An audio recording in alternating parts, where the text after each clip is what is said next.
Have you ever been through something and you don't know what just happened, but you know it was important to go through?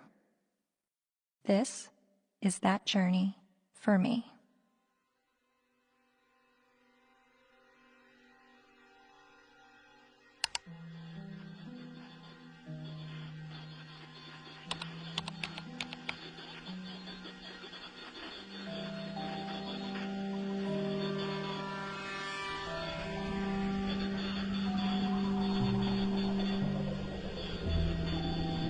Misogynist rantings would be at home in the far-reaching internet subculture widely described as the men's rights movement, a toxic distillation of the worst aspects of American sexism. It's a universe of message boards where men get together to express their hatred towards women. I thought men have all the advantages in the world these days. That's utter nonsense. Men are routinely ground up in a family court system that is misinterested and biased against them. They are the majority of the homeless. They are the majority of suicides. They are the majority of the drug addicted. They are the majority of the unemployed. They are the majority of school dropouts. They are a majority of those in prison. How do we know that they're not the cause of these problems? There's a reason that women live longer, Mark. Let me tell you. It is because we are stronger and we are happier at the end of the day than most men, and that is factual, and you know it. When men are married to women who scream like you, they just want to die sooner. When you have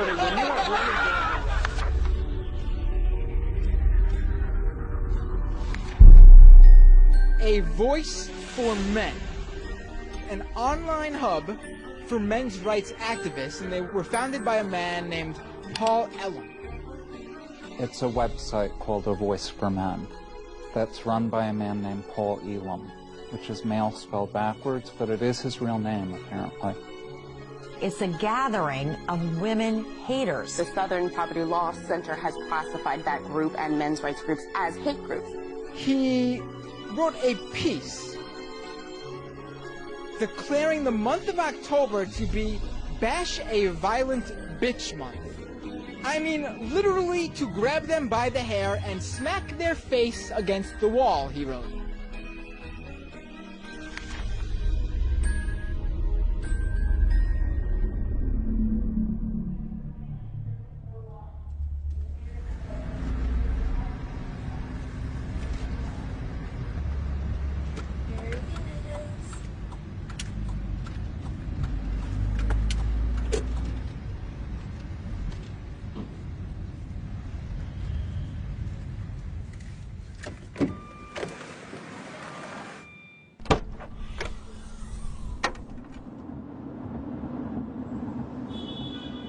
You may be wondering why I'm sitting in a car with notorious men's rights activist Paul Elam.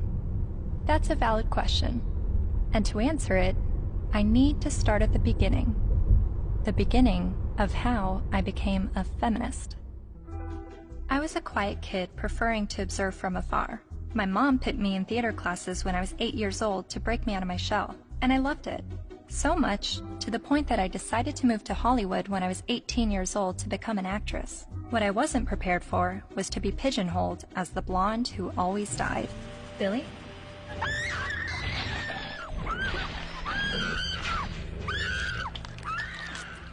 Granted, I had a good scream. But the characters I played weren't alone in feeling objectified.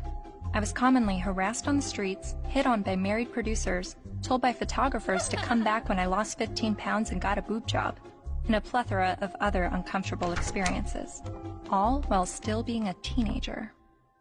I started to realize my role in the world seemed a little too similar to the unfortunate roles I was auditioning for, and it was not how I saw myself or the person that I wanted to be. So, I quit acting and bought a video camera to tell the stories I wanted to tell. And now, I've been making documentary films since 2008 when I was 21 years old. Most of my work has been about women's issues and sexuality. I've covered a range of topics from the phenomenon of purity balls to reproductive rights, single motherhood, and LGBT rights. After releasing my film in 2012 about marriage equality, I was at a loss of what topic to explore next. And that's when two horrific stories broke the news. 2-star high school football players in Steubenville, Ohio, have been found guilty of raping a West Virginia teenager. The video shows the former Steubenville student callously joking about the incident. That's like rape. It is rape. Bro, they raped her. You know you do it? Bro. They raped her. This is the funniest. Outrage across India as a 23-year-old woman, the victim of one of the most horrific rapes India has ever heard of. A 90-minute horror for a 23-year-old medicine student on this bus. Gang raped and beaten. Her friend assaulted and thrown out of the bus. Every day, every woman is facing violence on the street. I started to research this rape culture.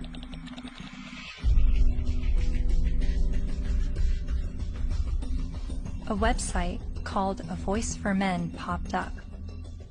Paul Elam wrote about how women long to live out their rape fantasies, to be taken by a man she's never spoken to, let alone given consent to. As I read, I was asking myself, is this the rape apologist that I've been hearing about? The victim blamer who perpetuates rape culture? I continued to read A Voice for Men's website, often stopping around the halfway mark in every article because I could only read so many bitch, fuck, feminazi, and rape-tard words per minute. But even still, I kept reading, and thinking, and reading some more. I was trying to understand how these, what I perceived to be women haters, could have so many followers.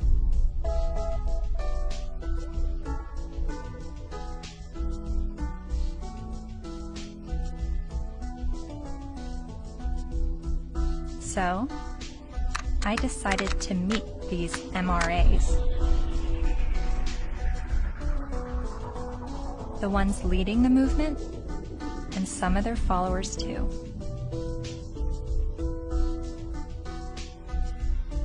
And this begins my journey down the rabbit hole.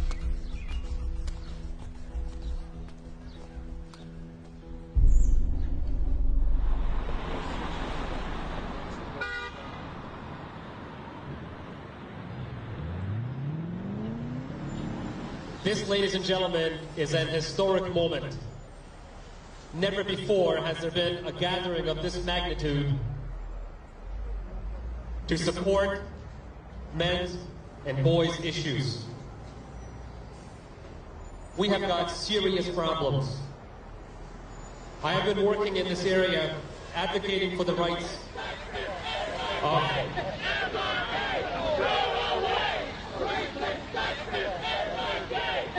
and here we go. What you'll hear is that we hate women. You'll hear that it's a backlash against women's rights. You'll hear that we're regressives that want women back in the kitchen and making sandwiches and barefoot and pregnant. You're just bitter, you're a loser, you're a whiner, you're ugly, you're undesirable, you're lazy, you're scary, you must be a racist, you must be a misogynist. When we do speak out, women often don't want to hear what we have to say, and so then we're called names, we're called whiners. And this is the way people who don't want men to talk about issues try to shut us up. We all know that you guys are a fascist, Nazi front group of white supremacists. No other way to openly organize other than calling yourselves a men's rights group. We're somehow disempowered because we're white men. Maybe it's just because you're pathetic. We're here to fight how misogynistic assholes think they have the right to oppress women. White men are starting to feel misplaced because women are sharing space.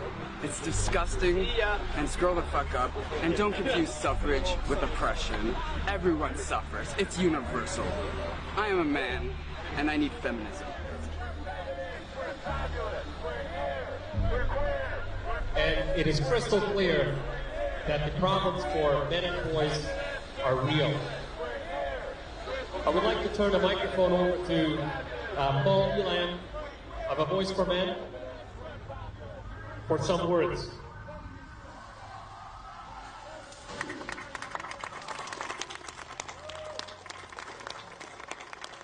This is a historic day.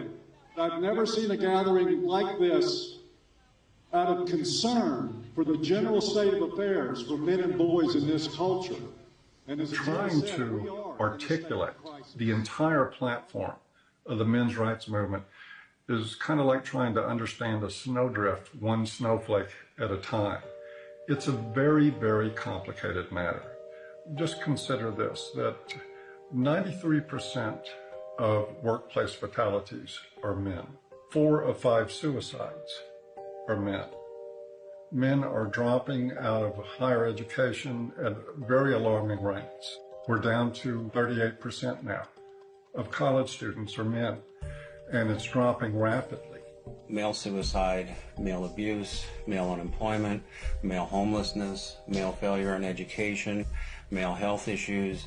We've got the paternity fraud issue, the wrongful paternity issue, a false allegation issue. Men are sentenced to 63% more prison time for the same crime as women. They're less likely to see a doctor. They're less likely to have health insurance. The family court system truly is biased against men. I mean, there's just no question about it. It's really the pro-choice for women only movement, because men, they're denying men any kind of choice once a child is conceived. Her body, her choice, right? Think about men. His body, his choice, not so much. Because the U.S. government does not want to send you to die. They would rather send me to die. Young men that are failing to launch, they're staying in their homes of origin far past the time that we would normally expect them to individuate and move out and go live their lives. We have video game addiction, we have pornography addiction, we have the abuse of young boys with drugs like Ritalin to manage their behavior. Almost all victims of autism spectrum disorders are boys. Boys are most likely to be homeless, most likely to get cancer, most likely to die young and of every major cause, most likely to be arrested, prosecuted, imprisoned, and even executed while being completely innocent. It doesn't matter what their race is, it doesn't matter what their ethnicity is, it doesn't matter what their religious or non-religious views are. It doesn't matter if they're gay or straight. Men and boys are in crisis, and they need your help and they need your support, because they are human beings too. And you will not shame me or anybody here into silence about it anymore. But if you start to talk about those issues and address them in terms of how they affect men and boys as a group, people get hostile about it. The idea is that men have all the rights, they've always had the power. But if that's true, why can't men talk about their problems? And that's what really got me interested in this to begin with. Shortly after I began filming men's rights activists, I realized my own views were being challenged. I kept a video diary throughout filming, and I've decided to share some of those diaries with you. I really do feel like learning about the men's movement and their specific issues, the issues that they have issue with, it's hard for me to completely understand them and just automatically feel welcome in that space of talking about these issues, because at least with feminism, whenever I heard about the issues that feminists were fighting against, I always felt like I had something to draw from and experience to be on board with that. And that's always been why I've been drawn to the feminist movement, is because a lot of what they spoke about I had personal experiences with, and with the men's movement I have very little personal experiences with the issues that they talk about.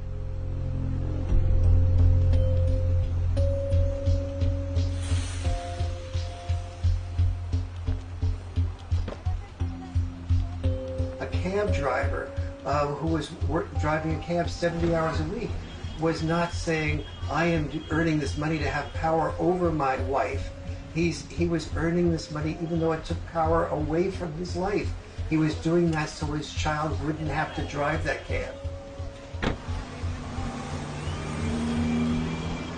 garbage collector does not get up at 3 or 4 in the morning in rain and sleet and snow and get out to do the garbage so he can have more power over his wife. That's power he's losing over his life in order to make his contribution, his sacrifice, his way of loving. And this has been translated into the culture of, you make more money than women do, you must therefore have more power. Meet Warren Farrell, best-selling author and self-styled social anthropologist, leading an assault on our traditional thinking about men. I asked my girlfriend at the time to buy me as a gift, I think it was for Christmas or for my birthday, Warren Farrell's book, The Myth of Male Power, which she did. And it just changed my whole life. And his premise was, while women are often seen as sex objects, men are often seen as success objects. And this resonated with me. He wrote this book that questioned our notions of power, of who had power and where it was. And it questioned the roles of men, but not the way feminists had always questioned gender roles. Every society that survived based on its ability to train its sons to be disposable. Disposable in war as warriors, disposable in work as firefighters, as workers on oil rigs and so on, coal miners, and indirectly, therefore, disposable as dads.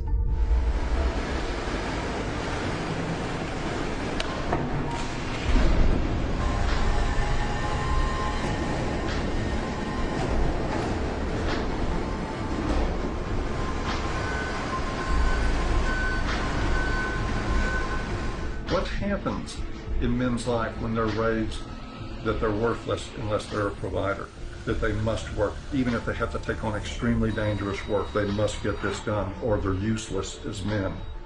That is very, very powerful stuff. See, feminism did see accurately that we value male work more than we value female work. But there's also the issue that we value female life more than we value male life.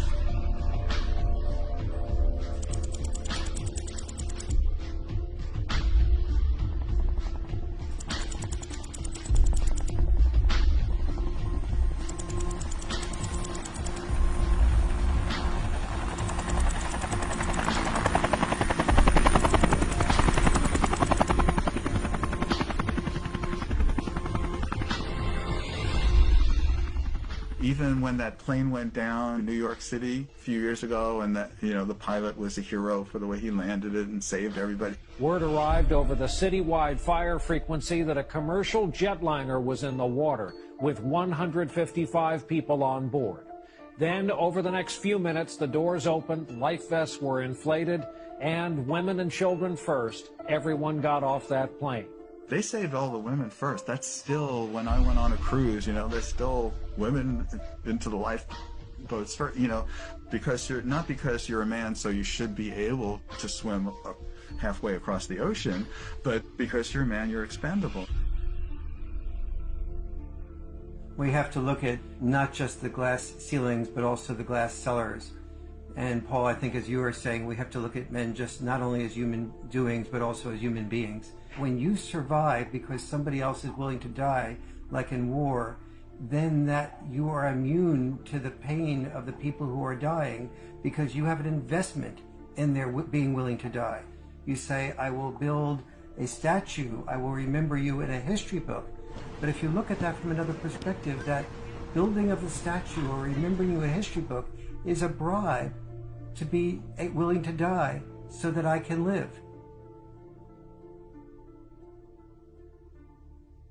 But both sexes, in the area where they are rejected, tend to turn what rejects them into an object.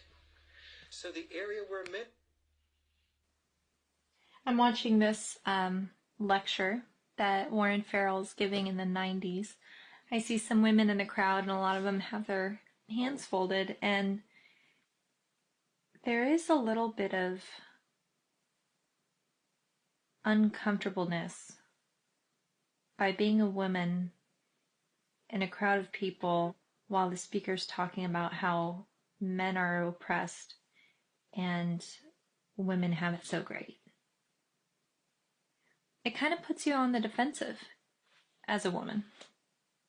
And understanding that I feel that way makes me wonder, are men having their arms crossed, listening to a feminist speaker talk about how men have all the power and women are oppressed? Are men feeling like, what are you talking about? I don't have power and we have it pretty shitty on this side of the grass too?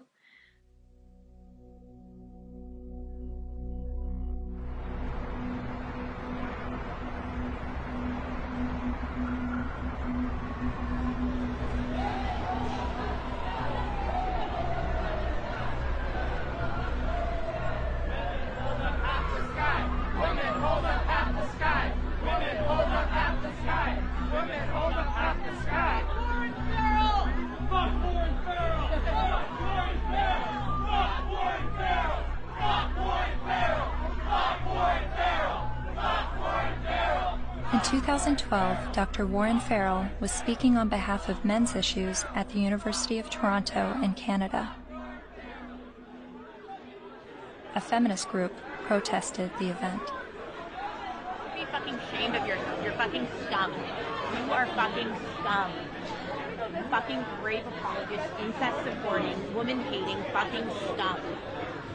Is there someone else that can wait?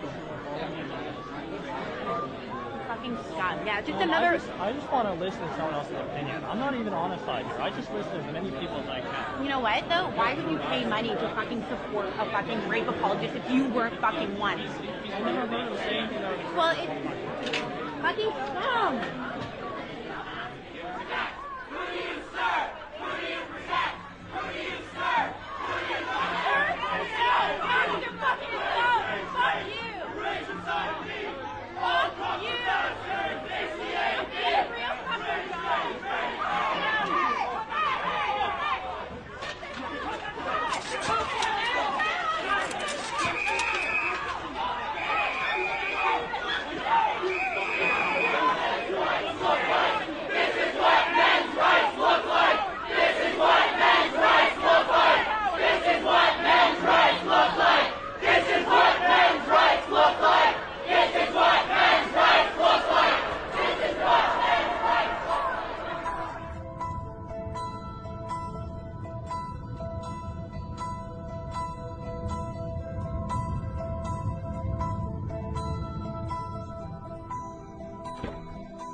Hi, how are you? I'm Cassie. You're Cassie. Oh, for some reason I thought you were a male, which I'm just delighted that you're a female. Well, thank you. Very glad to meet you. Come on in. Thank you. Thank you. But Farrell wasn't always so attentive to men. In fact, for years he focused almost exclusively on women's issues, rubbing shoulders with feminist leaders like Gloria Steinem. And he's still a card-carrying member of the National Organization for Women. I believe that women cannot hear what men do not say. And he's got a lot to say to both men and women in his provocative new book, The Myth of Male Power. I was making a very significant amount of money speaking around the world on behalf of women's issues alone. I went through a period of forming men's groups. And then when I listened to them, I thought, well, gee, this will be really helpful to present to audiences so that they can understand not only women's side, but men's side too, because I was really totally in the feminist camp. And immediately I saw my standing ovations drop. I started hearing that there was people saying, don't invite him there, to speak with us. And pretty soon I had, very few college and university speaking engagements. How did you originally get involved with feminism? Where did that all begin? I was doing my doctorate in political science at NYU in the late 60s, and the women's movement surfaced.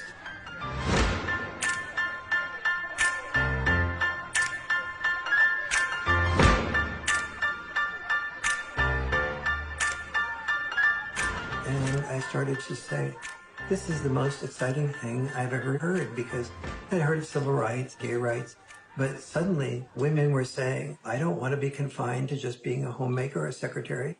And so it's like, why shouldn't women be encouraged to do everything they possibly can do? And at that point in time, I saw a lot of women marrying men that they weren't completely in love with, but the man earned a fair amount. And so I thought, that's just a form of prostitution extended over a lifetime. How depressed that must make a woman. And it's not going to be good for a man either. He never knows whether he's loved for who he is or loved for what he has. And he's afraid to give up producing because he's afraid to lose love. And so women who were successful to me appeared to be women who would free men from having to be all, wrapped up in just being the only breadwinner and supporting 1, 2, 3, 4, 5 people, which, it's one thing to support yourself.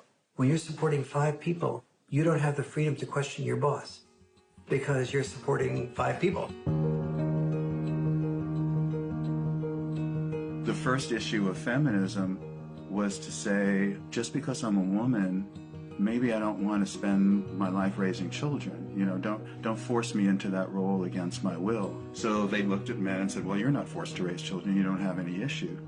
But for men, the traditional sex role was not raising children. For us, the traditional sex role was to be a provider, a protector, and to initiate relationships. Each of us has traditional sex roles. Don't force us to carry out those traditional sex roles. We have the same rules set up for men that they've always lived by, that you need to protect and provide at any cost. But we've changed everything where it concerns women. They now have access to everything men have always had access to education, to work, to whatever they want to do. But they're not the ones driving the semis. And they're not the ones in the coal mines. You don't hear the National Organization for Women complaining that there is just not enough female ditch diggers. It is still men carrying the lion's share for what it takes to operate and maintain this society. And it is still the expectation that if somebody's going to go down with the ship, it's going to be men.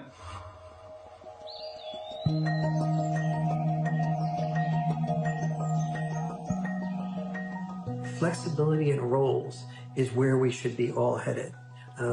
Any men's rights activist that I would support the portions of the women's movement that is encouraging women to have more flexibility in roles. So where do the men's movement and feminism disagree? Well, only on the fundamental belief that the women's movement says men are the oppressors, that we are involved in a patriarchal world in which men invented the rules to benefit men at the expense of women. But don't we live in a patriarchy? When most of the world's nations still have never had a female leader.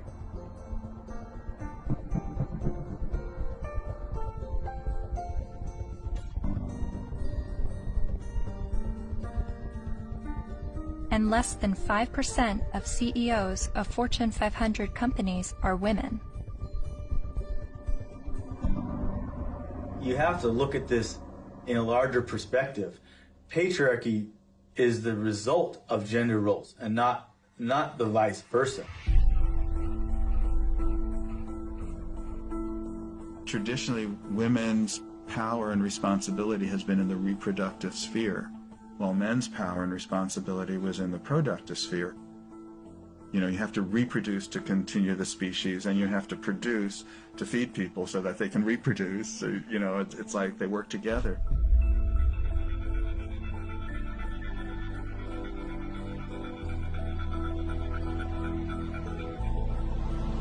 And most cultures divvied up roles because women were responsible for childbirth and were more likely to breastfeed. They're not more likely to, they did the breastfeeding. They tended to be involved in the role of raising children. Men tended to be involved in the role of raising money or making a killing of the animals or making a killing on Wall Street. But those were our obligations. So that's why industry was male-dominated and government was male-dominated, because that was our job. And so what we call patriarchy is men giving into the expected roles that they're supposed to give into, and many of those roles are very harmful. Working exceptionally long hours, difficult hours, dangerous jobs, getting killed on the job. Even politics, a lot of people describe as masochism. Imagine what it takes to be a successful politician. Imagine how much of your personal life that you give up, how much you work, how much privacy that you sacrifice, how much freedom in your day-to-day life that goes out the window. There are more men willing to do those things than there are women. But also, just because men are the ones, for instance, writing the laws in general, doesn't mean that the laws are protecting men. You hear about patriarchy, right? All the evils of the world's from patriarchy, but we're the ones dying. You know? And we die for you guys.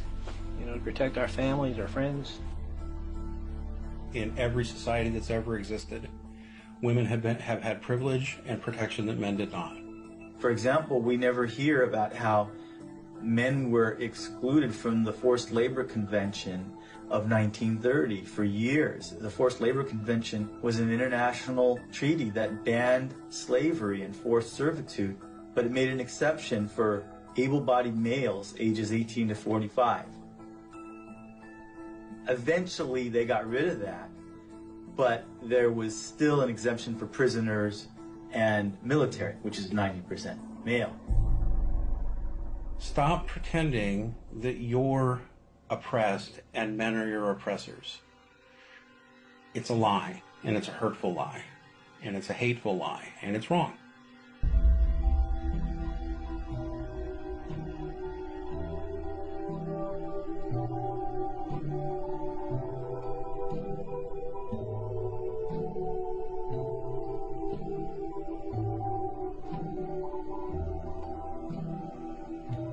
You talk a lot about the red pill in A Voice for Men. What is the red pill?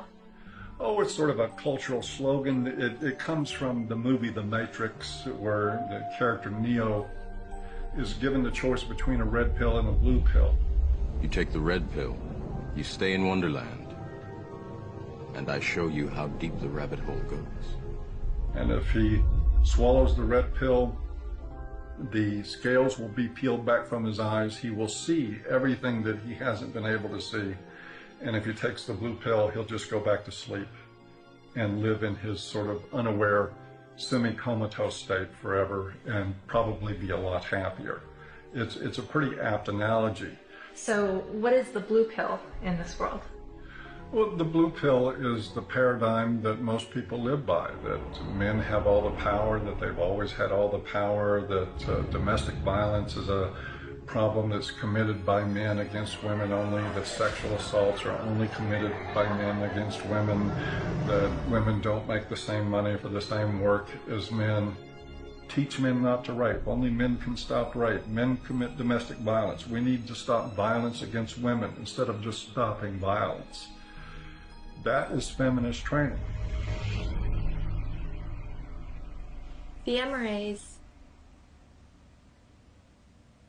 say that we live in a blue pill world where women are victims, men are perpetrators, and it's all a lie.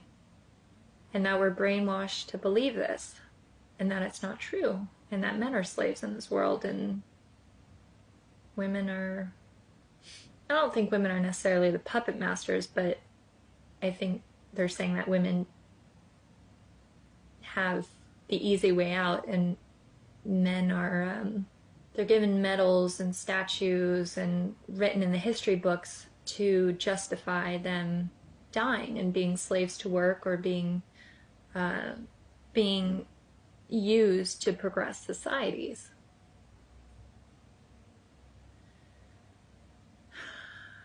And I've believed for so long that I'm at a disadvantage for being a woman, and that I have to work harder than everyone else, and I have more to overcome, and I have more to prove just because of my gender. But the MRAs are saying that this is all a lie, and that guys are actually the ones that are disadvantaged and discriminated against. And actually, the more I learn from them, the more I think thank God I wasn't born a guy. Because I don't think that the expectations on men is good or healthy. I mean, they have so much pressure to succeed and to be strong and to stand up and protect others and to put their lives on the line. I don't think I would want that responsibility. But, you know, 50 years ago, no, I wouldn't have wanted to be a woman.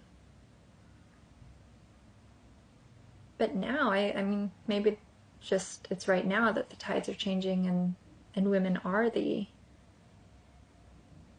have the better deal. Well, no, I don't know.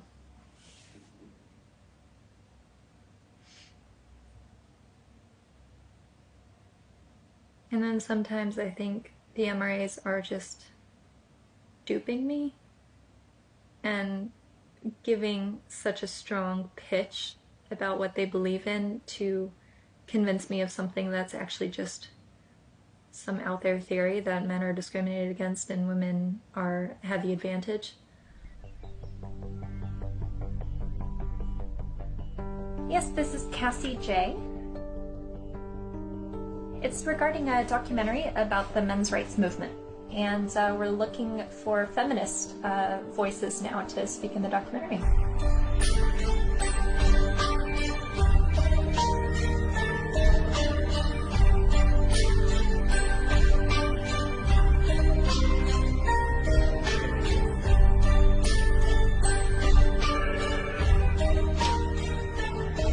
Can you open the door?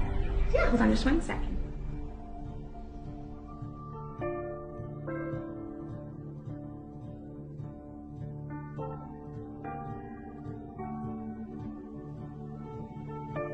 So I realized, okay, I need to bring some feminists into the mix, make Good. sure that we have that side Good. spoken for. I was researching rape culture, and so that's how I stumbled across a website called voiceformen.com. So some of the people that we've already interviewed on the MRA side is Paul Elam with A Voice for Men. Yeah. Are you familiar with him? Oh, I'm familiar with them. I've never met them. Yeah. Obviously, they spent a significant amount of time and energy denouncing me, so I figured I might as well have a look at what they say. Yeah, really, the men's rights movement is part of the backlash. The backlash? To feminism. The men's rights movement really got going as women began to make gains, and some men have felt threatened by the opportunities that have been opened up to women. And I don't know if it's because some of them feel threatened that they now have to compete with a lot more people for their jobs. They now can't get into the best schools if a woman or a girl has better grades. Think about it. Grandfather's generation probably had it pretty well, right? All of his needs, his shirts were ironed, all of that was always taken care of. Well, you know, grow up. Realize the world has changed. And as much as the MRAs would like things to go back to the way they were, and use the argument that women have an advantage now, no person looking at the data can possibly say women have an advantage. We're just beginning to get a level playing field here. It's not tilted in our favor, I can tell you that. And they know it. They know it. But it's the constant distortion of the data. It's the spinning of a situation to make it look like women are somehow getting ahead, getting an advantage they don't deserve. It's part of the backlash. Political organizing comes from a feeling of victimization, which is why the men's rights movement makes that claim that men are the victims of discrimination. But it doesn't have much traction because, you know, you look around and it's hard to see it. We don't have movements called, you know, straight liberation. You know, the question I would pose rhetorically is the men's rights movement really the gender version of the white nationalist movement? Because there are plenty of white people who say that they are the victims of reverse discrimination. So of course it's not going to have very much traction. You can't really organize the people who are superordinate.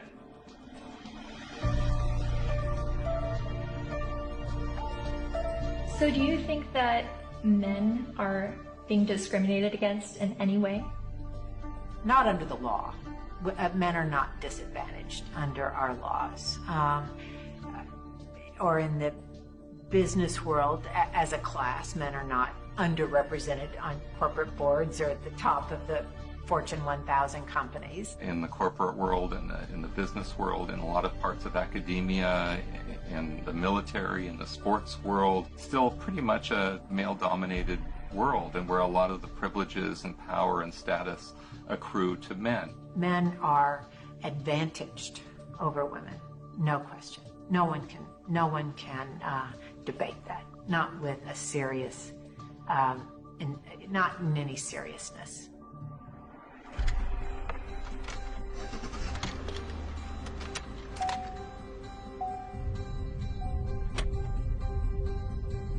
I was a math major as an undergraduate, and one of the fundamental things about geometry is the distance from point A to point B equals the distance from point B to point A.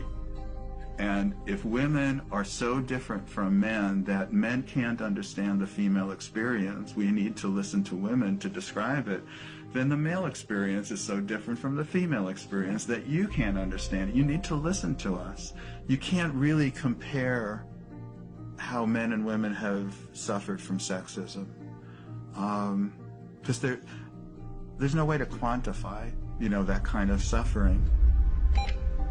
So if a woman says, well, I miss 30% of my income,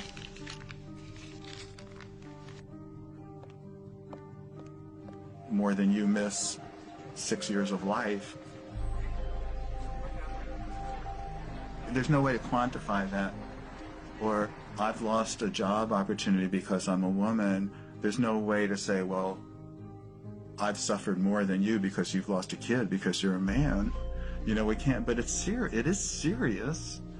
And at least if you're denied a job because you're a woman, at least you can go to another company and apply for a job, But you can't, when you lose your kid, like you can't say, well, okay, I'll get custody of that kid, I'll try for that one. It's a terrible thing that happens. There was a case, the Serpico case.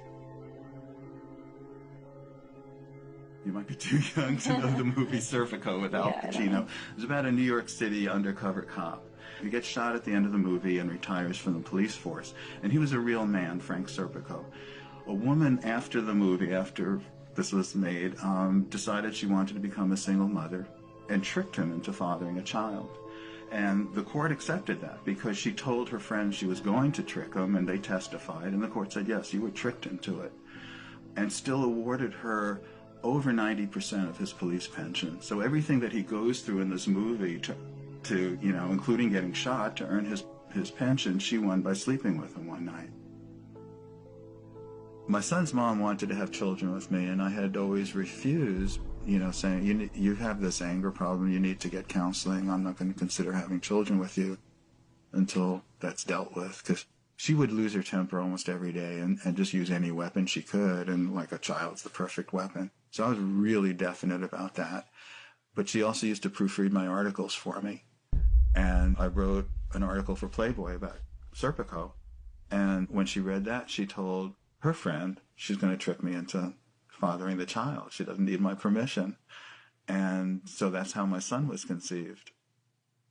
Then she said, if you want to see your son, you have to stay in a relationship with me.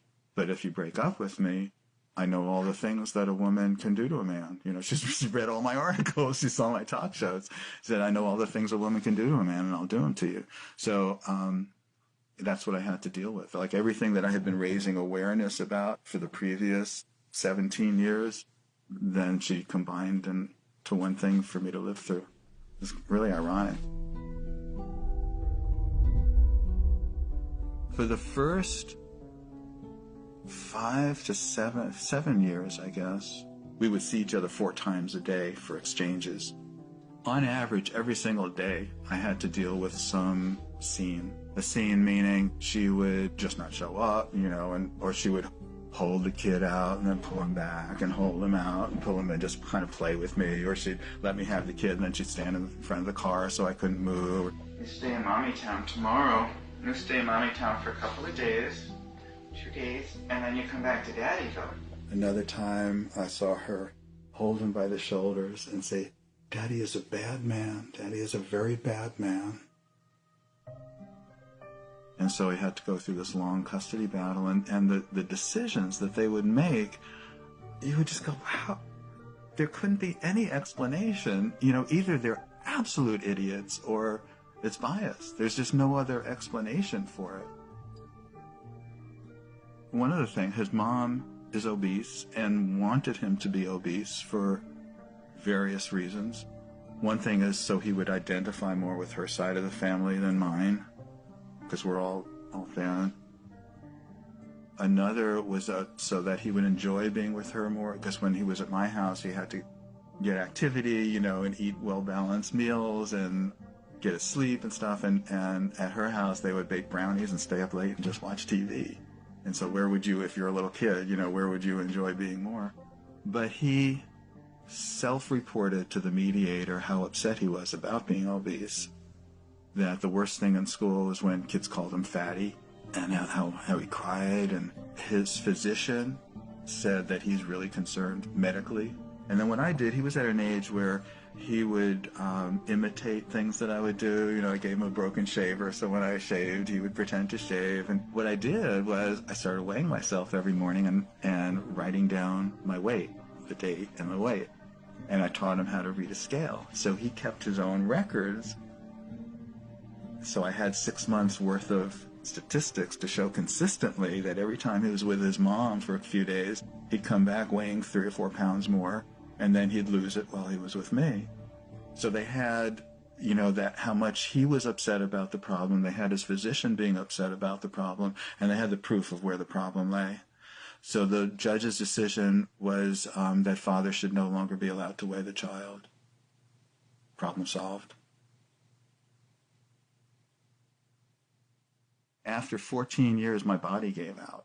I got sicker than I've ever been. I realized I'm going to die. That's not going to do anybody good. I've got to give up the fight. So I gave up custody. And so I don't see my son anymore. He hasn't been in my house since. So I did lose him. Just like a dream, you're like a guiding light shining in the night. Fred claims that during his 14-year custody battle, he spent the equivalent of 5 years of his gross income on legal fees, mediators, and child support payments. I was really in his life a lot longer than most fathers would have been. It's something most fathers can't afford. You are so beautiful to me.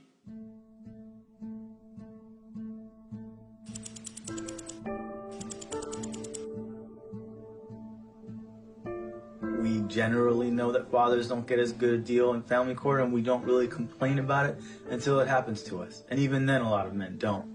Many men's rights activists come into being men's rights activists as a result of getting a divorce, wanting to be equally involved with the children, and realizing that women have the right to children and men have to fight for children. When your family courts run on the supposition that mothers are more fit to be custodial parents and that fathers are more fit to provide a check every month, and to become what we like to call Uncle Daddy, where they visit their children.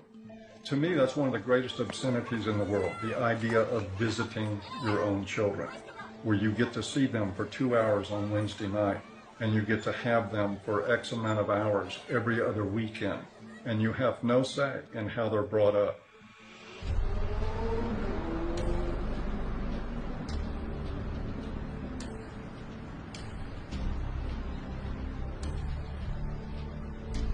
You know, I can't tell you how many men have been in this office, in that chair,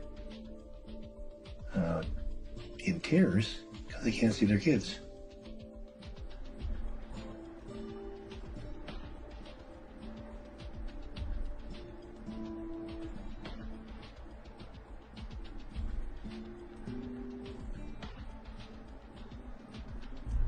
some of this stuff ends up in horrific consequences. Like this gentleman here, that's his little son. They found him dead. Not the son, but the young man. In the desert with a bullet in his head. The day before the family court, where it became known that he was going to get to see his little guy even less. And of course, he'd been falsely accused one time after another. It had destroyed his life. It had bankrupted him. It had driven him into debt. It had caused him to miss work. He was about ready to lose his job. He was in the end of his rope, so he just decided to end it. The unfairness in the family courts, the unfairness in the way child support is so often structured, it's commonplace and it's everywhere. And the more you start to become conscious of it, the more you realize that it's there.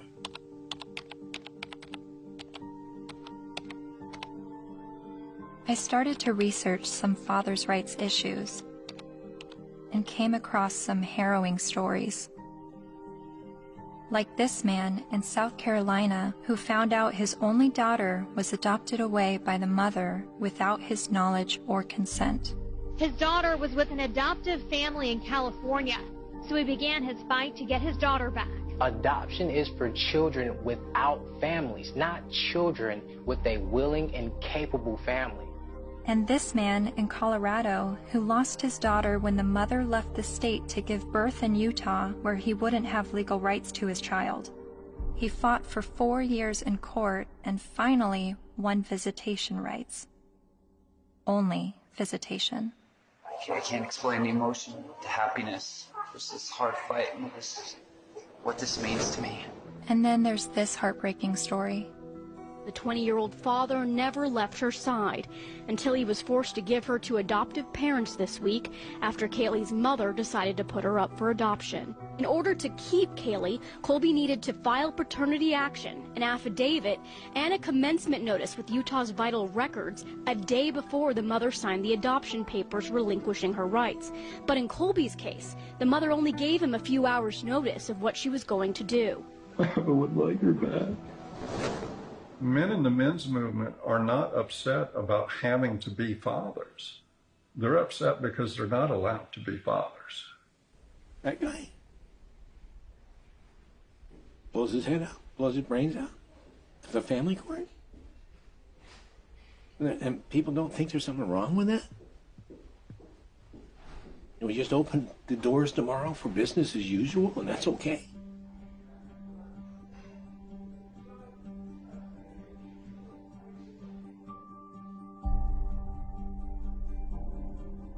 I've always thought of feminism as being the fight for gender equality, and yet I've never heard about fathers' rights and the injustices going on in family court.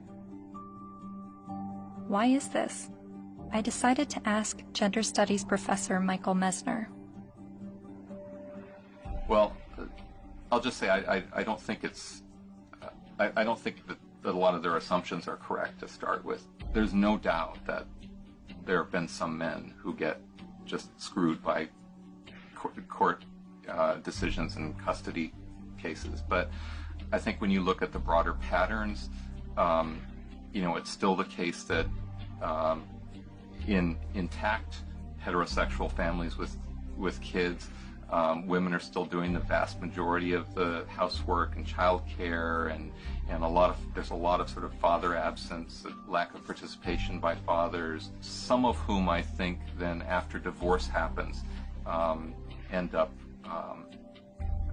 suddenly wanting equality, as fathers when they haven't really been participating equally as fathers before. So to me, it always kind of swings back to the feminist perspective of how we need to push for full equality across the board, including before divorces. And if we have that, then we might expect more symmetry after divorces happening. The more I researched fathers' rights, the more I realized how deep this rabbit hole goes. Not only in the amount of issues, but also in the vast array of perspectives on these issues. I decided to create a flowchart of what I thought fathers' options might be following a surprise pregnancy. I then put a green line for the paths that I thought would be good turnouts for the father, and I put red lines for the paths that seemed to not be good for the father. Then I created a flowchart for women's options, and did the same with green and red lines. And as I stepped back, I saw all the red lines for the women's options if she does not want the child. But something dawned on me. Of every path the biological father could go down, he's at the mercy of the woman's sole discretion. Although women have very difficult choices to make, she at least has the choice. But for biological fathers, they have no say over their parental destiny.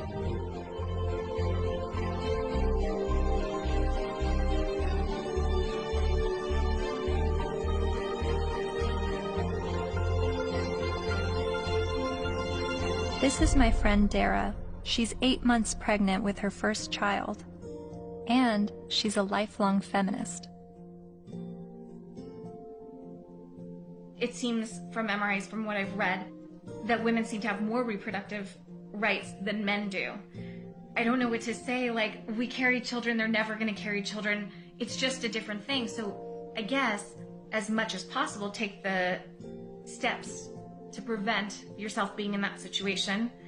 It's just, I don't know what to say. There's no, there's nothing like a woman, you know, women have been blamed for, and still are, for, you know, unwanted pregnancies, choosing to have an abortion, not choosing to have an abortion, choosing to put their child up for adoption, when, you know, the burden lies on a single mother. If the man leaves, there's really, you know, societally, she's lambasted. So there's a lot of things that women deal with in that regard that men don't actually deal with. So I can have compassion for their situation, but I don't know that it's going to change in the way they want it to, because it's biology, you know? So if you're going to be having sex that could result in pregnancy, and you haven't had this conversation with the woman that you're having sex with, you better have it. Better have it fast. That's when the man has the ability to make decisions, either not to engage in sex or to use condoms and to use other forms of contraception. So that's where his role comes in.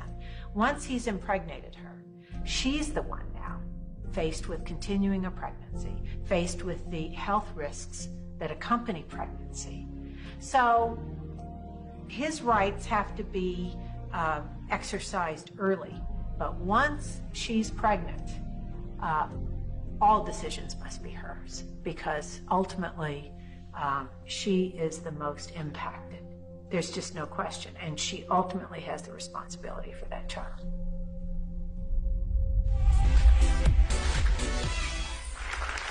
So before we were married, he promised me we would have 2 kids, and now he doesn't want any more. My friends think I should trick him and stop taking my birth control. Men have never been in control of our bodies. We're the ones in control. Clap if you think that she should trick him. My people. Up next, everybody.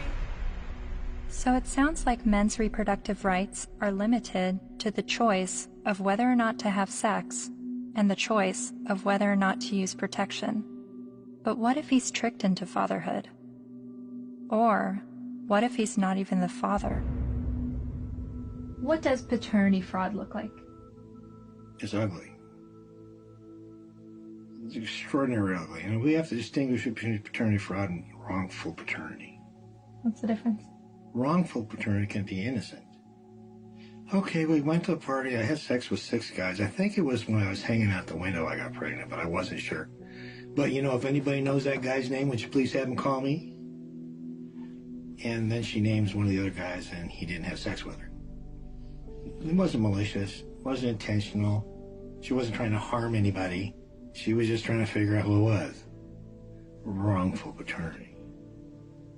More often, and less facetiously, okay, I'm married, I had an affair.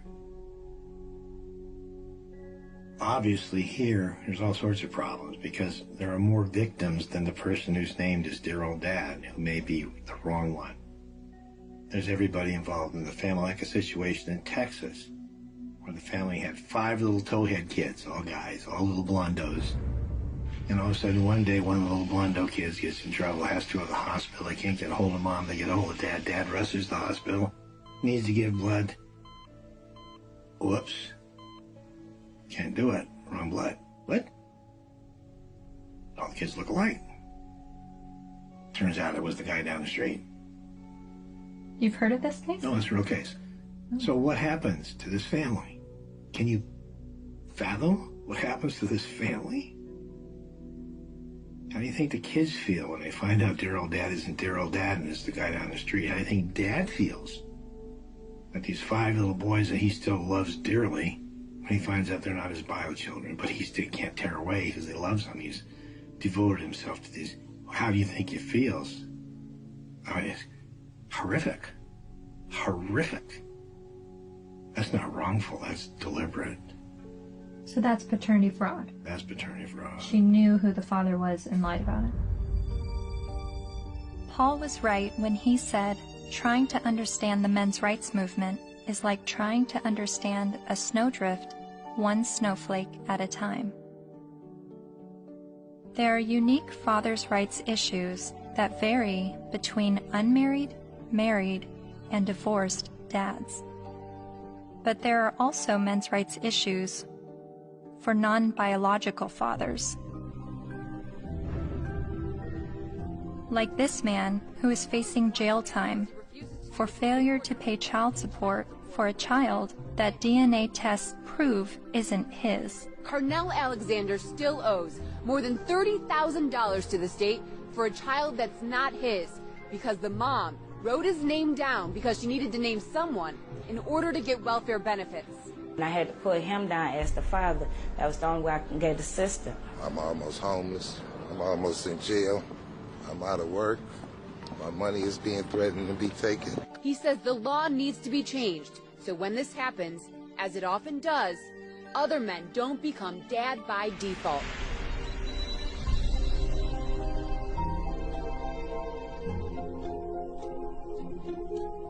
A lot of times people wonder about MRIs, why are you guys so angry? And my answer to that is, why aren't you? How can anybody look at this and not be angered by it? And the only answer to that I've ever been able to come up with is that people aren't angry because they don't see men as human beings.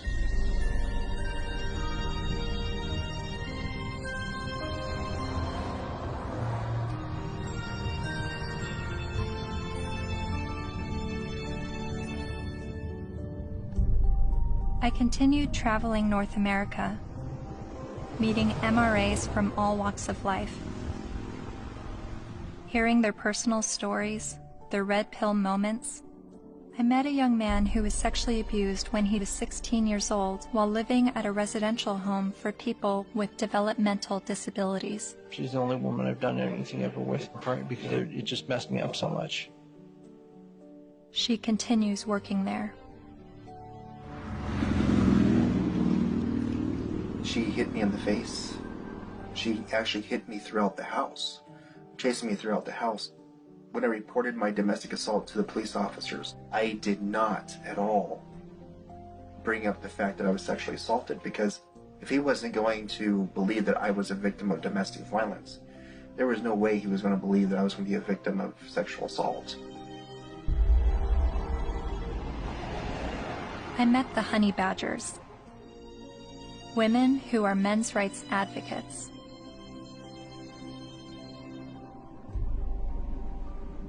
And then there was a 15-year-old boy, there was a 35-year-old woman, and then later on she came out of jail and she was able to collect child support from this boy that she raped. Yeah. After getting out of jail. So there's lack of fairness for men in the court systems. When police officers would show up to domestic violence case, there was often men were just taken away without asking what even happened. It's just presumed that men are the criminals. I was assaulted several times, and I never got any help. I went to the police still bleeding a couple of times. And one police officer said I'll never forget this. He said, if she starts hitting you again, you better get out of there fast, because if she just breaks a fingernail trying to hit you, we'll arrest you. I mean, I can't tell you at this point how many guys I've talked to who are like, yeah, you know, she stabbed me and they put me in jail. Not only are there endless studies that show women are just as violent as men are, when I would talk about it, invariably, men would start coming out of the woodwork with stories. Stories they were afraid to tell, stories that they got laughed at for, stories that they got blamed for. It's hideous. This is not flattering to men, to talk about men's vulnerabilities. No. To talk about the ways that they are not strong, and that they are, well, weak. And to be honest about it, it's not flattering. A solution for both genders is that we need to be able to recognize how men are vulnerable, and we need to be able to recognize how women are actors. Because we have a huge blind spot, especially when women do bad things.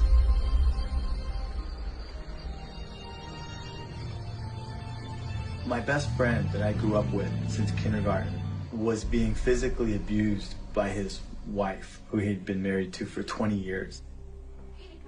She'll break glass and throw it at him, punch him. I've seen it just happen spontaneously, and it was frequent. And he's bigger than her, but he didn't want to hit her. And he didn't want the children, they had 3 minor children, he didn't want them seeing this at all. So he would usually just go outside, because there would be glass breaking or things being smashed or yelling, and he knew that the neighbors might think it's him. So he would go outside so the neighbors can see what's happening. Eventually I said, look, you need professional help, and so does she, and maybe the kids do too. So I called a bunch of domestic violence shelters. I just looked around online and I called, but every place that I called said, we don't help men. We don't help male men at all. And I started becoming curious about why that was, because I learned that these were state-funded shelters. And I know that men pay at least half of the taxes that fund these shelters if they're state-funded, and I just was wondering why. So basically, there was no place to take him, and it just continued. The problem just kept going.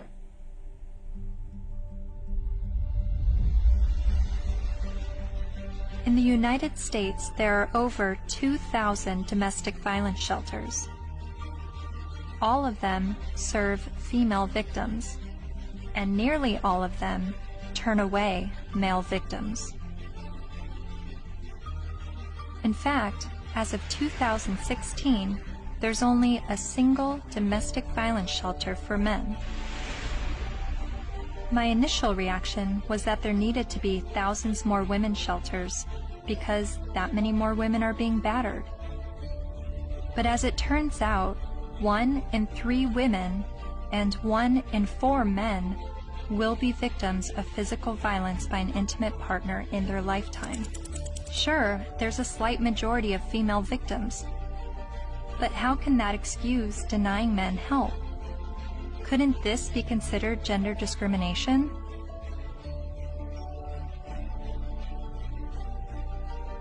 Think of it this way. Roughly 78% of all suicides are men. If suicide prevention services only served men, wouldn't we see the gender discrimination immediately? If there are over 2,000 women's shelters that turn away men, and only 1 shelter for men, obviously the resources don't match the need. How are you involved in the men's rights movement? Well, from the very beginning, when I first opened the Refuge, which was in 1971 in Chiswick in London, almost as soon as I took the women in, I got a house for men. A Voice for Men's editor-at-large, Erin Pizzey, founded the first ever women's shelter in 1971, and she is widely revered in the men's rights community. Because you see, what I knew from the beginning, most domestic violence is consensual. Both are involved. Sometimes one's the perpetrator, the other plays the victim, then it crosses over. It's not as though it's just all men or all women. It's both, and occasionally innocent victims, very innocent. Battered children grow up to batter, that's what I learned. Whether it be a man or a woman. And I now know that if a woman comes in with a history of violence in her own childhood, the chances are she will be probably violent to her children, and she will want to live on this knife edge of crisis and danger. I haven't been allowed to speak, that's the difficulty. Why is that? Because I'm completely barred from all conferences. I'm not allowed to walk up the step of my own refuge. I bought the bloody building. But no, because there's feminists, the woman who runs it is a very heavy feminist. She won't have anything to do with me. What did you say that made them hate you? That women could be equally as violent as men. That was from the beginning.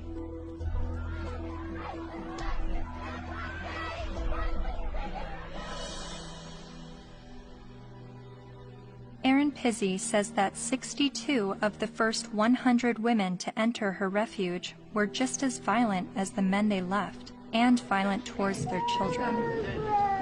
But there's levels of violence, isn't there? I deny the fact that I'm violent. Well, I'm violent. So much. You know, I'm very violent. Well, verbally, and you know, I could quite easily hit somebody. You know, very, very easily, and I've had an argument. But the feminists I've met have an entirely different take on domestic violence.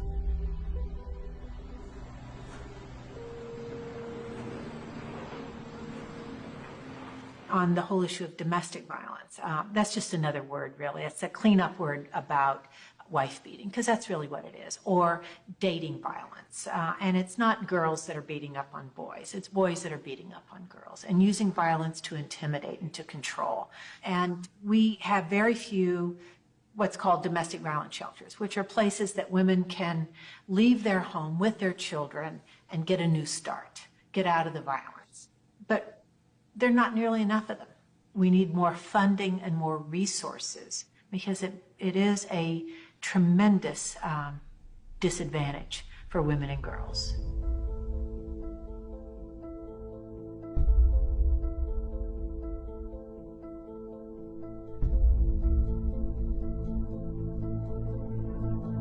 In 2014, the CDC released a report revealing that over 5.4 million men and 4.7 million women had been victims of intimate partner physical violence within the previous 12 months. But then why does the media paint domestic violence as a women's issue? The World Health Organization says 1 in 3 women are abused by their partner. 1 in 3 American women experiences domestic violence or stalking at some point in her life. And when it was addressed as a men's issue, the speaker's point was that it's a men's issue because men are the problem. I'm going to share with you a paradigm-shifting perspective on the issues of gender violence. I don't see these as women's issues that some good men help out with. In fact, I'm going to argue that these are men's issues. Why is domestic violence still a big problem in the United States and all over the world? What's going on? Why do so many men abuse physically, emotionally, and verbally and other ways the women and girls and the men and boys that they claim to love? What's going on with men? Let's grant every single empirical case as being true. Yes, it is true. Let's just say, I mean, it is not true, but let's just assume that there is gender symmetry in domestic violence, that women hit men as much as men hit women. If I were to say that, I would say, and therefore we need boatloads more funding for domestic violence, to develop shelters and adequate interventions, because there's this hidden epidemic of men who are being beaten up by women. Or I could say, as the men's rights movement do, therefore we shouldn't have these shelters and we shouldn't fund them because the women are all lying. Well, it seems to me that if you really believe in gender symmetry, it's not that you want to, you're not questioning the number of women. You're just saying the number of men is not. You would want to join with women who are anti-violence to say, we have a real problem here. You know, it's not even a gender problem. It's a problem of women hitting men and men hitting women. We've got to get boatloads more funding. Let's work together. That seems the logical response to this. But instead they're saying it's like a zero-sum game. If we fund the women, then we're going to ignore the men. Well, we're not going to ignore the women because we all agree that the levels are as high as we say. But it does sound like a zero-sum game when only women are receiving services in domestic violence situations. And of all the men's rights activists I've met, none of them question the number of female victims, but they are calling attention to the high number of male victims that are being dismissed. So why aren't men's rights activists and feminists working together? Michael Kimmel briefly said something that made me wonder. He said it would no longer be a gender problem if both men and women were equally victims of domestic violence. Is that why the number of male victims are never addressed? To me, it's been fraud for all these years. Why is it we have this enormously powerful feminist movement and virtually nothing for men? Originally, it was capitalism was the big enemy in the 60s and 70s. And it was the radical feminists in America. They moved the goalposts. They said, no, it's no longer capitalism is the enemy. The enemy is patriarchy, or men.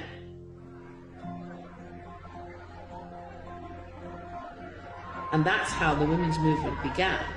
And it was enormously successful. The new mood in the refuges was going to be that no men could work in refuges and can't today. They can't sit on the boards. And boys over 9 or possibly 12 can't go into refuges, or you call them shelters. Their mothers have to make other arrangements for them, which I find shocking. And it ring-fenced money.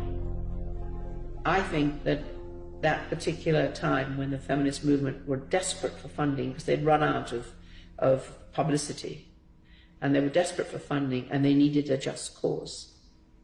And unfortunately, it fell into their laps. It's an enormous industry. I mean, violence against women, they get something like, well, it's $1 billion and over a year. And an awful lot of that goes on really supposedly rehabilitating men, but essentially punishing them with something that's called the Duluth model. Duluth Power and Control Wheel. You guys know about that? No. I'll give you a copy. In 1977, I think, a bunch of crazy women up in Duluth, Minnesota figured out they had the solution to domestic violence, and it was all about patriarchy and all about men. And it's the Duluth Power and Control Wheel. Because men are all about power and control. Of course, not you ladies. You guys, you don't control anything. You have no power. You're just sweet and innocent little things. Okay. So this power and control wheel is divided up in all these things, you know, about who does this and who does that and blah, blah, blah. Of course, it's all men.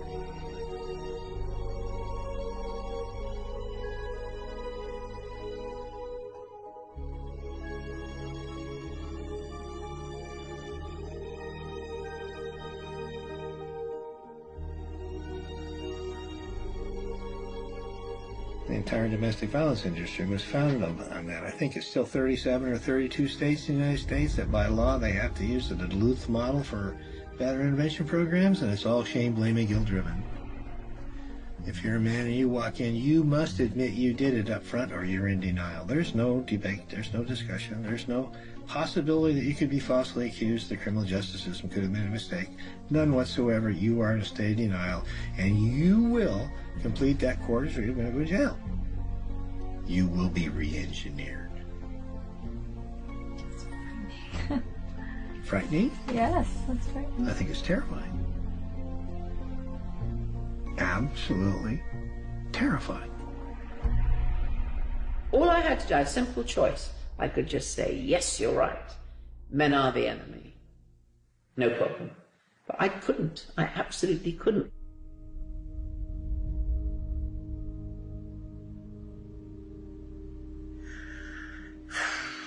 Just getting overwhelmed. Because I don't know where I'm headed with what I believe and what is right and what is wrong and who is wrong and who is right, and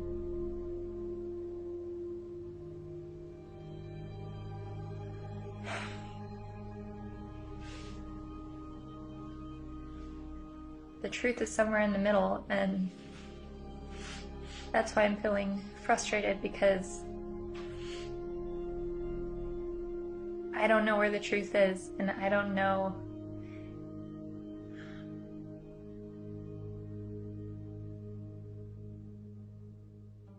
When I decided to make a film on the men's rights movement, I never anticipated questioning my feminist views. But the more MRAs I met, the more I felt compelled to remind myself why I was a feminist. I signed up for a women's group. Welcome to our Women on Your Power workshop. Only 4% of the Fortune 500 companies are led by women. Women only hold about 14% of corporate executive positions and less than 20% of our governmental positions. I made video diaries complaining about how I had to change what I wore to walk alone at night, how much time it took me to get ready for work, all the housekeeping that was on my shoulders. In comparison to other gender issues, these videos seem trivial, but I made them nonetheless. I attended women's rights rallies. No to violence. That's what we are here for, to say no more to violence in any form, especially against women and girls. I repeated women's issues in my head like a broken record. Female genital mutilation, sex trafficking, reproductive rights, maternity leave, and social media helped remind me of women's issues.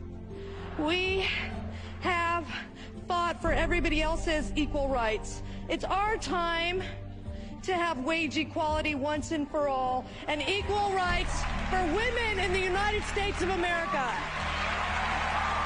We are struggling for a uniting word, but the good news is that we have a uniting movement.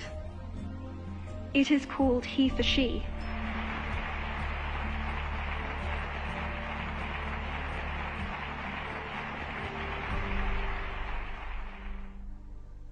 Whenever I hear the MRA's point of view about how difficult it is for them, I immediately go to, well, what about us? What is it like for us? And then I get on the defensive and want to make sure that women's struggles are also heard.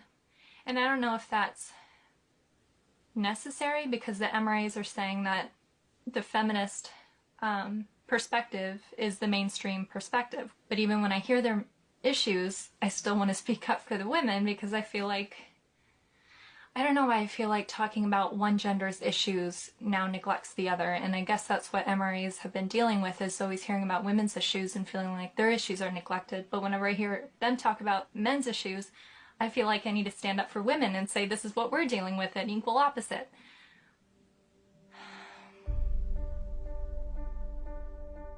I met with men's rights activist Karen Strawn late one night in a noisy bar. She became well known for her YouTube videos talking about male disposability and other men's rights issues. And she's a honey badger. Part of what I do and what I research and what I think about is the reason psychologically why feminism seems to be such a comfortable, warm blanket emotionally for so many people, men and women alike. And it's so comfortable that it will make them not see things that are right in front of their face. Look at Boko Haram. Hundreds of young girls, fast asleep in their beds, are awakened by the sound of gunfire. Armed attackers have stormed their boarding school and set fire to dozens of buildings. Nearly 300 of them are dragged from their dorm, loaded onto trucks, and carried away deep into the forest. From New York to London rallied yesterday demanding that the terrorist group Boko Haram bring back our girls. It just gets to the core of you. This unconscionable act was committed by a terrorist group determined to keep these girls from getting an education. And what happened in Nigeria was not an isolated incident. It is a story we see every day as girls around the world risk their lives to pursue their ambitions. I mean, you must have heard about that, right? That's being spun as a fundamentalist Islamic group that is so determined to be misogynistic and oppress girls that they want to deny girls an education.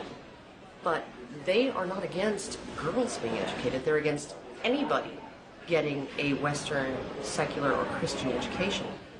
The initial attacks, and there were several of them, there were over 100 men killed and 1 woman killed. And the victims were described as people, right, or villagers. And in the previous attacks on the schools, they actually let the girls go. They separated out the boys and girls, and they let the girls go, and they told them, go home, get married, renounce your sins, and live a righteous life under Allah, right? And then they burned the boys alive.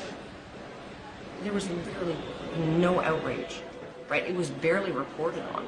It was one of those things, there was no opinion pieces on it, no nothing, right, until the girls were kidnapped. And look at it this way, because we played right into their hands, because they want attention, right? And they weren't getting any attention from the Western media when they were just slaughtering boys, right? They want attention. And what do? They kidnap girls and sell them into marriage or slavery, right? And everybody, the UN, Michelle Obama, Barack Obama, the UK government, the Canadian Federal Minister of Defense, right? They're all promising aid and help and equipment and personnel to help find these girls and bring them back, because this is such an outrage and oh my goodness, something needs to be done. Well, maybe if, like last year, maybe if we did something then, all of these girls would be safe in their dorms right now, right? But we didn't. And the reason why they kidnapped those girls is because we didn't do anything. We didn't pay attention. And they want attention, right? And they know that attacking girls or women is going to get them attention. What are we going to do? Start a campaign, bring back our boys. Oh wait, they're dead. Never mind, right? The men, the people in Boko Haram, they're chivalrous. If those girls were boys, they wouldn't be getting education. They'd be dead. They wouldn't be sold into slavery with the hope of escape. They'd be dead. Boko Haram has been fighting for Islamic rule in Nigeria since 2002. Its members have killed hundreds of people.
not with the intention of shining light on men's issues, but rather with the goal of silencing any discussion of men's issues.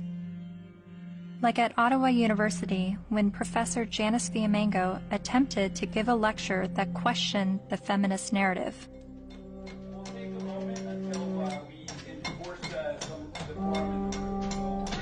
So you think this is a victory?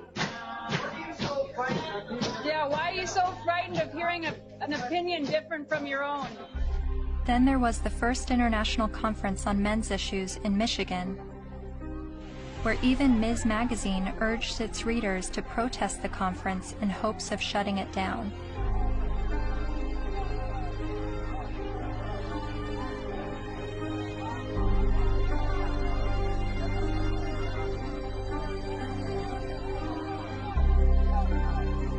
But perhaps the most well-known protest of a pro-men's rights event happened in April 2013 at the University of Toronto, when the Canadian Association for Equality hosted a discussion titled From Misogyny and Misandry to Intersexual Dialogue. Well, in my 20s, when I went to Columbia to study art history, and that was in 68, and that was the height of the Vietnam War. And so suddenly I was confronted with the direct possibility of being drafted for combat. And I discussed that with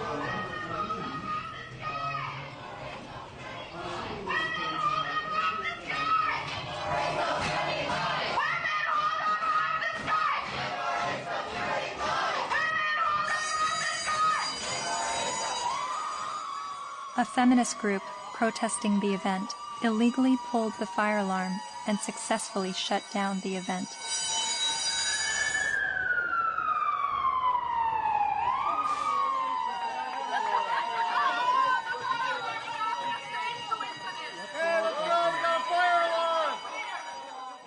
Once outside the lecture hall, feminist protesters and men's rights activists got to speak face to face.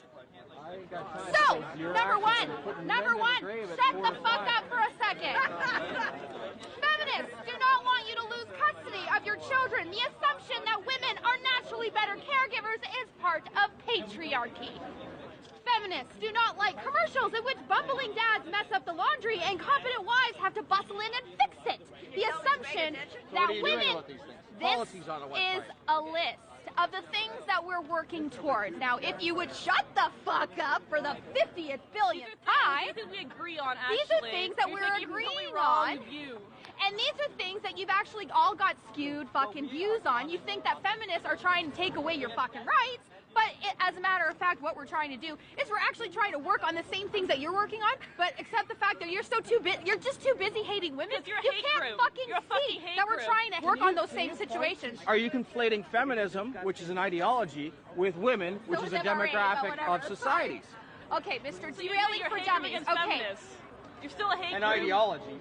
Yes. I also hate a lot of other isms. So you admit those. Racism, sexism. Oh, bullshit. Bullshit. You hate sexism, but you're an MRA. Okay, no, point taken. We win. Sorry. Okay.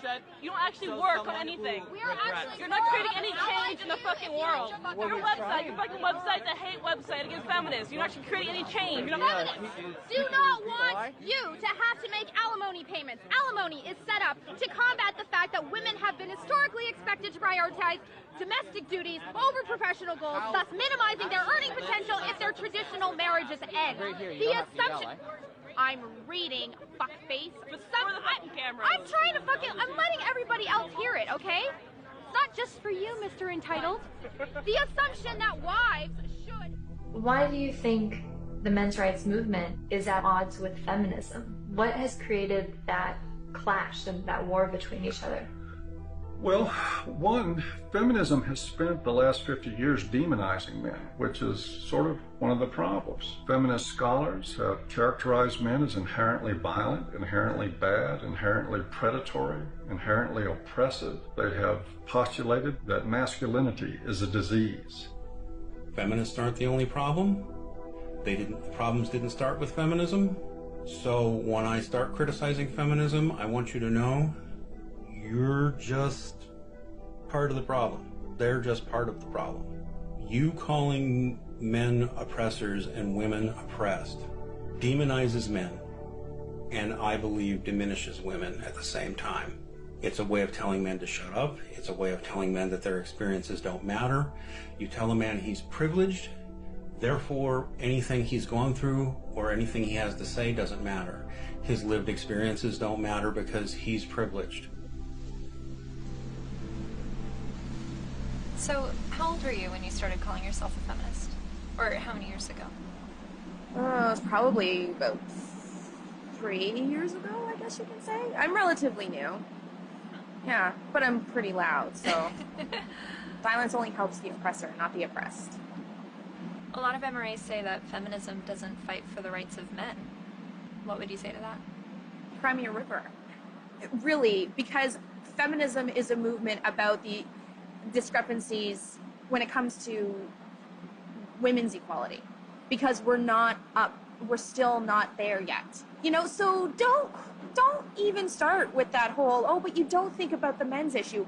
Well, then, you know what? Start your own goddamn movement, which they have, but maybe make it a little more about legitimate issues like custody and alimony and things that you think are unequal, which all stem from patriarchy, not from, oh my God, feminists are trying to take away our kids. No, dipshit. That's not what we're trying to do. We're not trying to do that. I mean, if they look at the root causes of why, for example, you know, women get custody more often than men do, women are supposed to be the mothers. They're supposed to be the natural born caregivers. So obviously, duh, you has a vagina, so obviously you're going to be able to take care of the kiddies. That's really what it is. It all stems from sexism against women. It's just the oppression dialectic needs to go. It's so hard to convince people to look at men's rights activism and support it without first allowing them to at least escape the stranglehold that feminism has on their minds. I do believe it is dogma. It's zealotry. There are good people in the feminist movement. There are not good people in the radical feminist movement.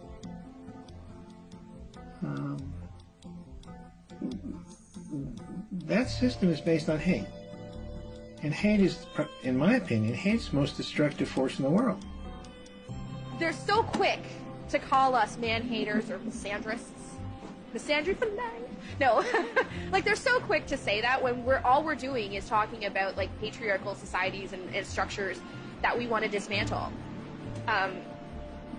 Nothing against men in particular, but just saying, hey, this is a system that we live in, and this puts men above women, and it's not necessarily their fault, but hey, recognize what's happening here, and let's work together to dismantle it. The omnipotent, ever-present patriarchy, the invisible force that directs all of our lives, right, and causes all oppression and all suffering, right, our devil. And the beautiful, wonderful force for justice, feminism, the way. It's the way. It sounds like religion. It sounds like religion. And oh my goodness, for a movement that's only about equality and isn't blaming of men. They name the force for evil after men and the force for justice after women. And this being a movement is very, very, very concerned about the implications of language. So concerned that if you call a firefighter a fireman, it will discourage little girls from aspiring to be firefighters. And sometimes discourage grown women from aspiring to be firefighters, right? By calling them firemen. But we can call the force for all oppression, we can call that essentially men. Patriarchy, right? And we can call the force for good and justice women. And that kind of language, that has no implications. We're not blaming men. We just named everything bad after them. They're really angry, and they're angry at women, they're angry at feminist women, but yes, men have gotten a crappy deal. But it's not the fault of women or gay people. When feminism says that they have no part in any of this, I think they're not being honest about it. I don't blame feminism for all of it, but I think they've had a role in it. They've written laws that discriminate against men. They fought to protect those laws, particularly in domestic violence areas. And for many, many years, second wave feminism would go through the statutes and change everything that was gender specific to something gender neutral, unless it was something that benefited women, like the domestic violence laws. They didn't change those. Other types of areas like fathers in prison, there's statutes that specifically give mothers certain benefits that fathers in prison don't have. And I challenged that as well legally, but we didn't win on that one. When I wanted to get a commission on men, like the county has a commission on women, the feminists fought that tooth and nail. When Prop 209 was before the California voters, which was to end affirmative action, every feminist organization opposed it. Every time men's rights groups try to pass joint custody legislation, feminist groups fight them. They fought us on paternity fraud. The biggest opposition that I have faced has been from the radical feminists that said, we don't want truth to be the standard, because if we did, they wouldn't oppose automatic DNA testing at birth. And in countries like France, they're saying, well, DNA should mean do not ask, because it's now illegal to even get a test, and if you get a test without the mother's permission, you will be criminally prosecuted. In Sweden, they tried to create a man tax. In India, the men's rights movement is trying to get the rape laws to include male victims, and the feminist groups apparently are fighting that.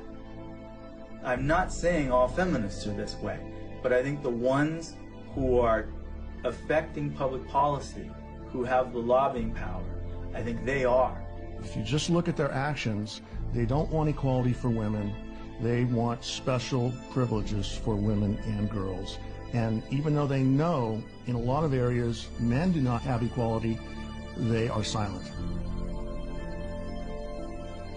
The commandant of the Marine Corps said that he thinks, and I quote, all eligible and qualified men and women should register for the draft, talking about selective service. Do you think women should also have to register for selective service like men? I have to think about whether I think it's necessary to go as far as our military officers are recommending. The idea of having everybody register concerns me a little bit unless we have a better idea of where that's going to come out. Where I want people to register, I want every young person to register at the age of 18 to be able to vote automatically. And I think if...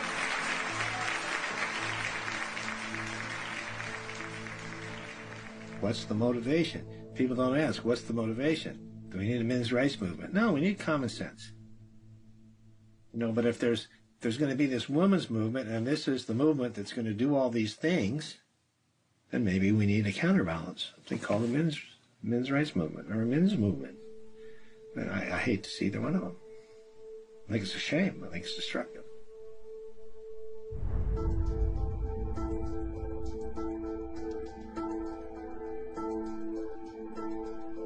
I'm hearing what the men's rights activists are saying, and I'm finding the sources to support what they're saying. Men are just as likely to be victims of intimate partner physical violence.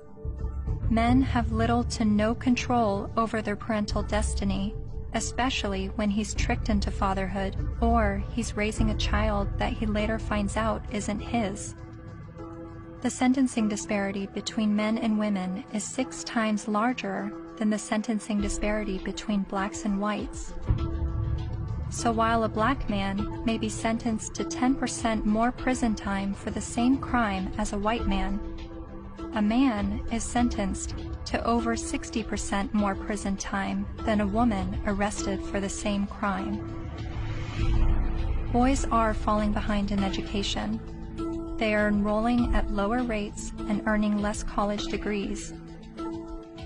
And while not all MRAs agree on the issue of infant male circumcision, most MRAs do believe it is a human rights violation. I spent months learning about infant male circumcision, but it only took me watching a 5-minute medical training video to convince me this is a barbaric practice that needs to stop. Okay, so first thing, make sure he's well restrained. Before okay? Then we repeat the process with just one end and clamp. Anything that gets clamped gets cut. All that was left, a partial penis and his tiny testicles. Rhodes says Ashton urinates through a hole in his penis. She says she can't imagine now what she'll say to her son when he's old enough to understand what's happened to him. How could you explain it to your child that you don't have a penis or you might never be able to have kids?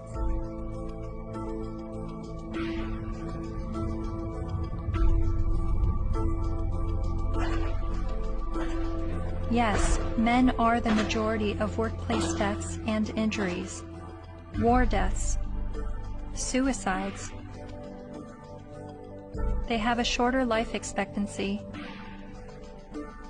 Warren Farrell makes the argument that prostate cancer and breast cancer mortality rates are similar, but funding disproportionately supports breast cancer research and awareness over prostate cancer. The red pill is about looking at these issues in an honest way, even when it's uncomfortable.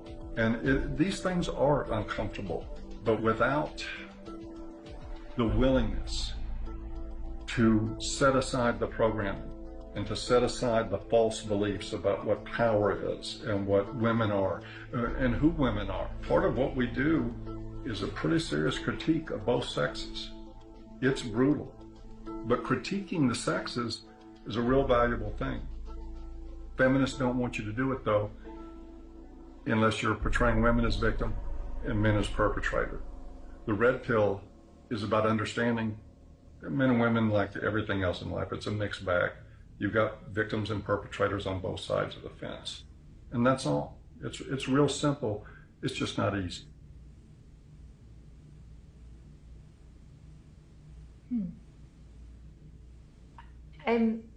I think I agree with everything you said, but there's still some kind of unsettling doubt, and I don't know where that's coming from.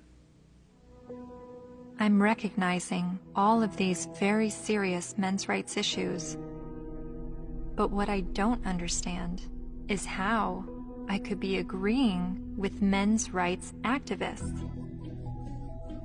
Is this the same misogynist hate group I originally discovered online? The Southern Poverty Law Center has classified that group and men's rights groups as hate groups. I looked into what I was hearing from feminists and the mass media about the men's rights movement. I've read a lot and I've heard a lot that the men's rights movement has been labeled a hate group by the Southern Poverty Law Center. Is that correct? That's not quite true. No, they got it wrong. You know, this was somehow written up on some kind of anti-men's rights websites as us having listed them as hate groups and so on, and we didn't do.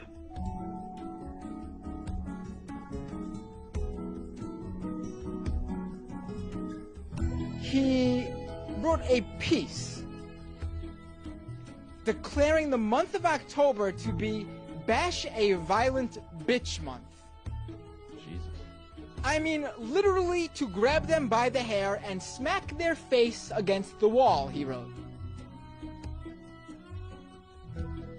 I then discovered that Paul Elam's famous Bash a Violent Bitch article was written in response to this article by Jezebel called, "Have You Ever Beat Up a Boyfriend? 'Cause, we have."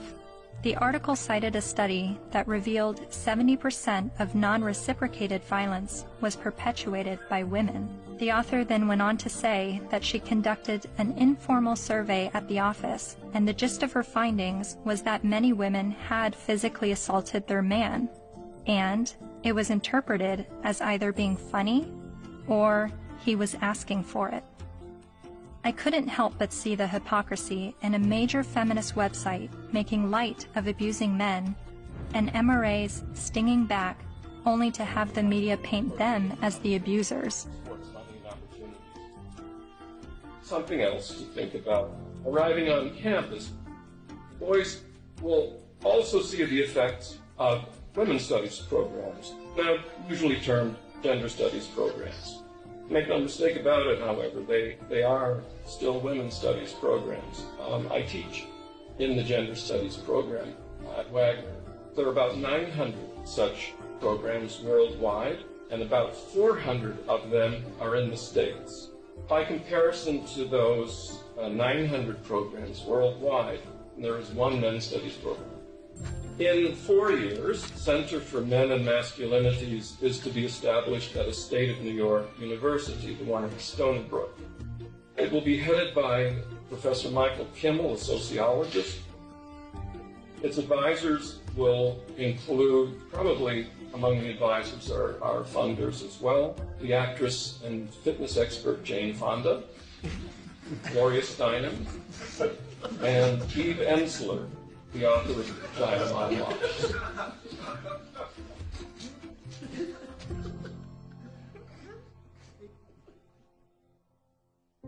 After my year of filming men's rights activists and feminists, my descent into the rabbit hole was not slowing down. My education on gender politics was really just beginning. I learned about other sectors of the online manosphere, like MGTOW, Men Going Their Own Way, and a forum on Reddit called the Red Pill, which is separate from the men's rights community and they do not see eye to eye. I'm told an easy way to remember the difference is that while MRAs want to change the system, Reddit's the Red Pill want to take advantage of the system, and MGTOW want to leave the system. There are so many perspectives on gender, and I believe they are all worthy of listening to. However, the conversation is being silenced. For a society to accept anything said on behalf of women's rights, and then to shame any dialogue about men's rights and call it hate speech is precisely the problem. I don't know where I'm headed, but I know what I left behind. I no longer call myself a feminist.